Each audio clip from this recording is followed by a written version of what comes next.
Good morning, and welcome to the virtual worship service of the Unitarian Universalist Meeting House of Provincetown, where we affirm the inherent worth and dignity of every person, and where we support each other in our spiritual search for truth and meaning. My name is Reverend Kate Wilkinson, and I'm so glad that you have joined us this week.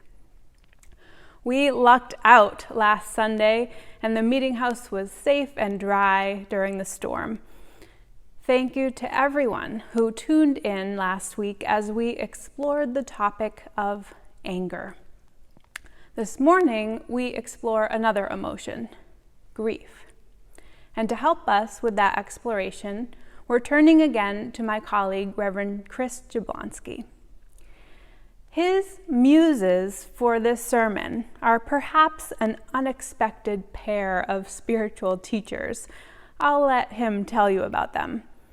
But it is a good reminder that our teachers are everywhere around us if we open our hearts to the lessons they have to teach us. So I invite you to open your hearts now to this worship service. And as I light our chalice here in the Meeting House Sanctuary, I invite you to light a candle wherever you are. In this way, we can feel together, even while we are apart.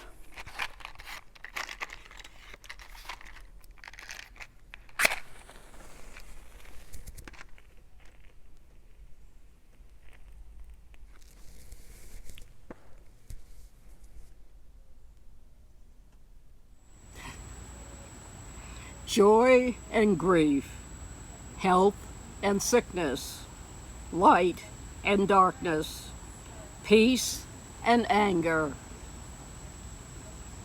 light and death, wholeness and brokenness. We each bring all of these here to this time together for this 1 hour of this one day, and pour them out, mixing all that is our lives to become the flame of this chalice, the symbol of our shared living faith.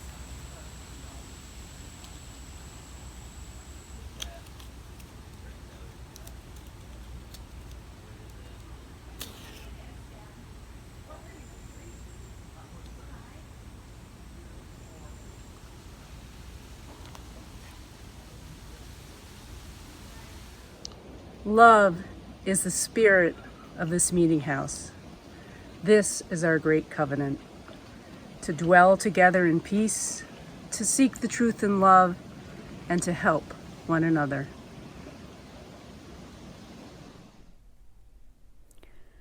I invite you now to join me in a spirit of prayer. Our prayer this morning is written by Reverend Leslie Takahashi, called Prayer for When Words Fail. This is a prayer for when words fail, for when they are not big enough or small enough to slip into the little cracks left in our hearts by life's unbearable pressures. This is a prayer for when the biggest noun cannot hold the enormity of our joy, or when the most active verb is paralyzed in the face of grief unuttered, horror undescribed, or loss beyond accounting. This is a prayer for when words, precious emblems though they are, cannot take into their embrace the hugeness of experience, or the expanse of indebtedness, or the many tangles of complexity and confusion. This is a prayer for when we must sit with our breath, needing the small truths we can touch as if they were therapy for our restless hands. This is a prayer for all who have known the large void of hope, which is trauma. This is a prayer for wounded hearts and bodies, for those whom we ought to always remember and sometimes choose to forget, This is a prayer that begins with gratitude for what we can understand and know, and ends with humility, which reminds us that not all is ours to do. This is a prayer for those times when words fail and all that is left is the yes or the no of it all, and our ability to let the chord of our breath lead us from this moment to the next. This is a prayer for all who have been lost, that in our memory they might be found. May we be the ones to make it so. Amen.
Our reading this morning is Lessons from the Darkness by Anita Barrows. Everything you love will perish. Try saying this to yourself at breakfast, watching the amber-colored tea swirl in the teapot. Try it on the tree, the clouds, the dog asleep under the table, the sparrow taking a bath in the neighbor's gutter, a magician's act, presto. On a morning you feel open enough to embrace it, imagine it gone. Then pack the child's lunch, smooth the thick peanut butter, the jeweled raspberry preserves over the bread. Tell yourself the world must go on forever. This is why you feed her, imagining the day, orderly, unfolding, imagining what you teach her is true, is something she will use. This is why later you will go out into the garden, among the calendula, rosemary, hibiscus, run your fingers along the trunk of a hawthorn as though it were the body of a lover, thinking of the child on the steps of the schoolyard, eating her sandwich, thinking nothing, transparent air where her hands are.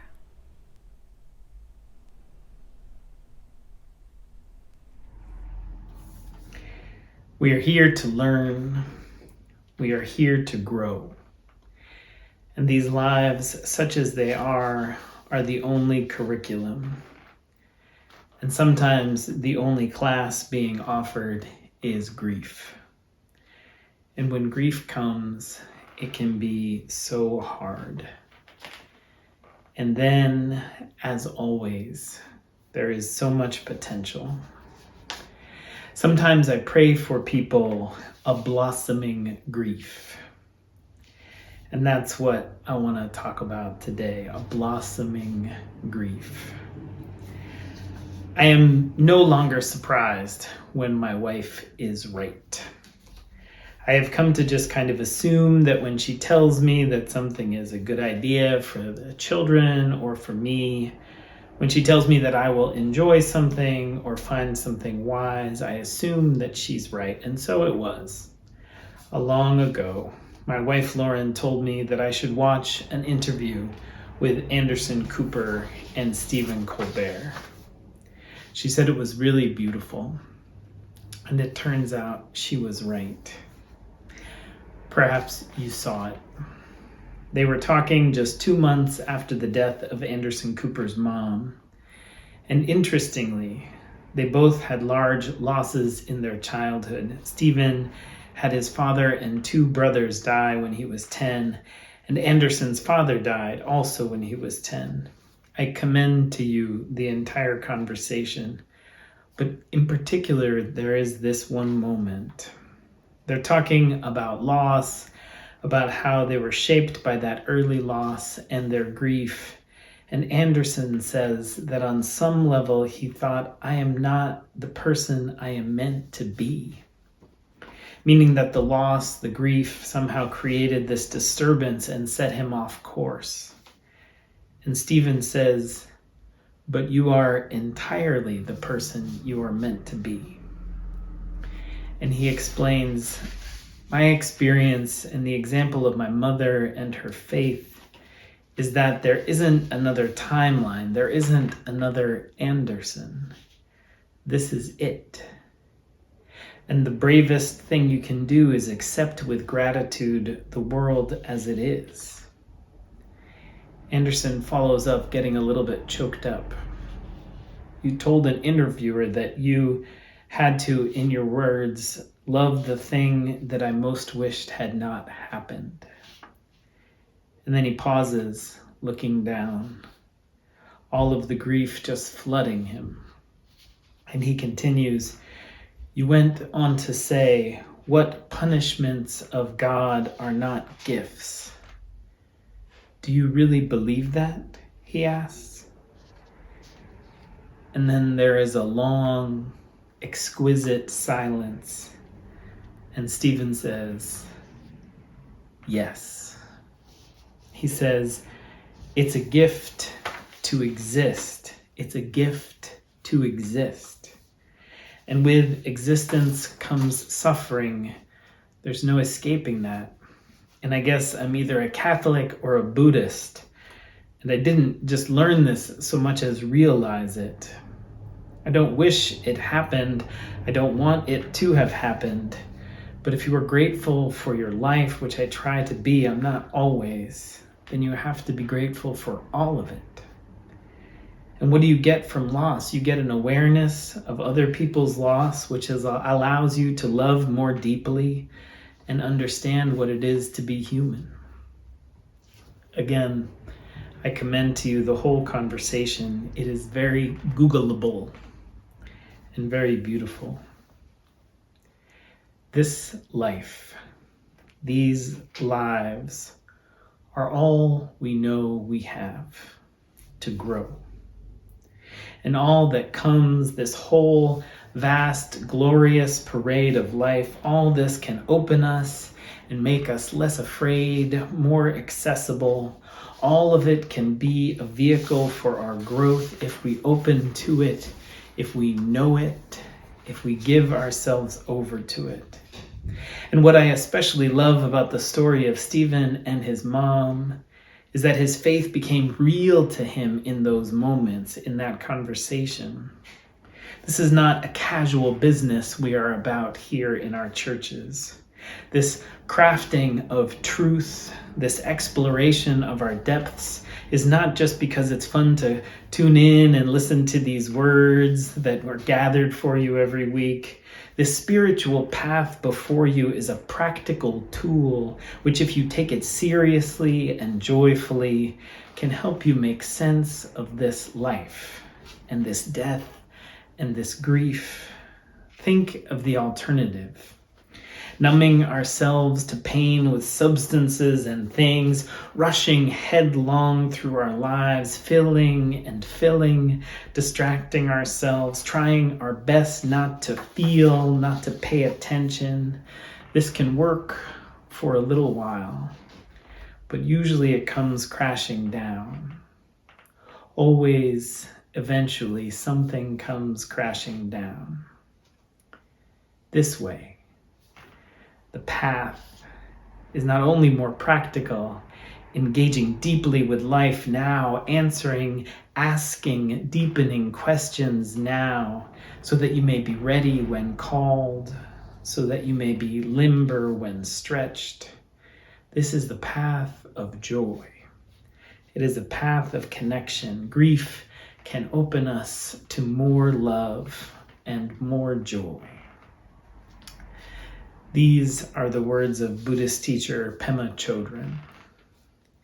When my second marriage fell apart, I tasted the rawness of grief, the utter groundlessness of sorrow, and all the protective shields I had always managed to keep in place fell to pieces.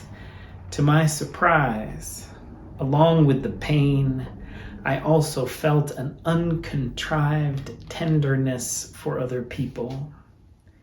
I remember the complete openness and gentleness I felt for those I met briefly in the post office or the grocery store. I found myself approaching the people I encountered as just like me, fully alive, fully capable of meanness and kindness, of stumbling and falling down, and of standing up again. I'd never before experienced that much intimacy with unknown people. I could look into the eyes of store clerks and mechanics, beggars and children, and feel our sameness. Somehow, when my heart broke, the qualities of natural warmth, qualities like kindness and empathy and appreciation just spontaneously emerged. 18 years ago, I was in New York City, having come back from seminary to be present while my father, then 78 years old, was having bypass surgery. And it had gone well. I had seen him just after the surgery, and he was clearly exhausted and distant, but the doctor said everything had been successful. Relieved, I went home to sleep. And at 5 a.m, I got the phone call. He had died. All of the sudden, his heart had stopped and they couldn't revive him. I had seen him just moments before, it felt like, and he had died. As the news sank into me, I decided to head north to be with my mom, my only remaining parent. I needed to be home. There was nothing left in New York for me. So I got in the car and drove and wept hard. Tears streaming down my face and sobs coming freely and deeply, and I saw the lights. In my rearview mirror, I was being pulled over. I sighed deeply, slowed, and pulled to the side of the highway. The officer came to my window and saw my face covered in tears, undoubtedly blotchy. It was, I am sure, clear that the story I started to tell was true, and I told it all. That I had come from California, that the surgery had gone well, they said, and that he had died. Just that morning that he had died, that my father had died. The officer was kind. He let me off with a warning. And the last thing he said to me was, "Don't let it happen again." Which struck me as odd, and then struck me as hilarious. And there in the car, with tears still wet on my face, I erupted in laughter. Don't let it happen again. I was pretty sure that my father would die only the once, that my Santa Claus look-alike, feast-loving, pirate song-singing, impishly smiling biologist, minister, lover of people, flawed and glorious father was only going to leave my life just the once. I am so grateful for that police officer. One of the saddest days of my life is forever entwined with one of the funniest. And this is the path of grieving, opening to the whole of it over and over, grateful for the fullness of life, for the fullness of feeling, for all of it. Weeks later, I joined my stepbrother at my father's apartment in New York. We were sorting out his home, dealing with so many details, the endless piles of paper. We had thankfully downsized him 3 times by that point, and so there wasn't much to get rid of. My brother and I just kept a few things, but we were looking to get rid of lots of it. And fascinatingly, this apartment building had a bit of a tradition. It was sort of a low-grade assisted living facility with a dining room on the first level and activities and programming. It was also right across the street from the VA where my father got his medical care. And the tradition was that when residents died, the family would remove whatever they wanted from the room and then have a bit of a yard sale of sorts, but all for free. There were hundreds of residents in this facility, and I am pretty sure most of them came through that day. And they picked the place clean. And person after person told me about some special connection, some special moment they had shared with my father, and it was so sweet. I felt held by all of these people, none of whom I had really met, all of whom had known my father and loved my father. This is one of the beautiful things that can happen as we grieve, how we connect with people, that we hear stories, that we are real and true with one another in a way that we often aren't. There's an opportunity in such moments. Know that you are held. Know that you are loved. Know that there is a way forward and a way through, no matter what you are facing. This is What the Living Do by Marie Howe. Johnny, the kitchen sink has been clogged for days. Some utensil probably fell down there, and the Drano won't work but smells dangerous, and the crusty dishes have piled up, waiting for the plumber I still haven't called. This is the everyday we spoke of. It's winter again. The sky's a deep, headstrong blue, and the sunlight pours through the open living room windows because the heat's on too high and I can't turn it off. For weeks now, driving or dropping a bag of groceries in the street, the bag breaking, I have been thinking, this is what the living do. And yesterday, hurrying along those wobbly bricks in the Cambridge sidewalk, spilling my coffee down my wrist and sleeve, I thought of it again. And later, while buying a hairbrush, this is it. Parking, slamming the car door shut in the cold, what you called that yearning. What you finally gave up. We want the spring to come and winter to pass. We want whoever to call or not, a letter, a kiss. We want more and then more of it. But there are moments, walking, when I catch a glimpse of myself in a window glass, say the window of the corner video store, and I'm gripped by a cherishing so deep for my own unblown hair, chapped face, and unbuttoned coat that I'm speechless. I am living. I remember you. We are living. We remember them. Amen.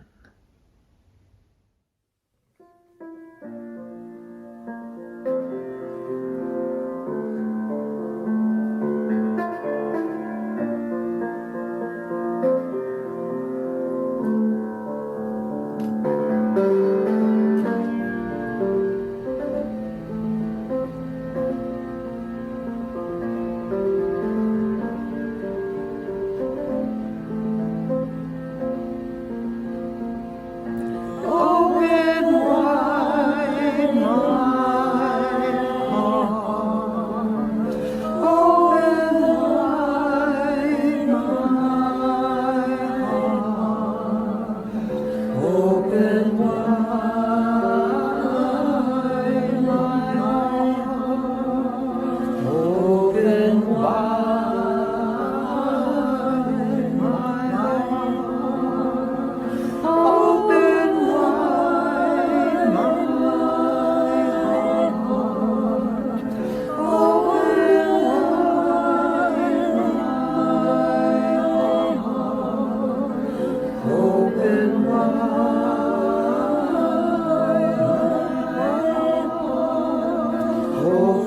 wide.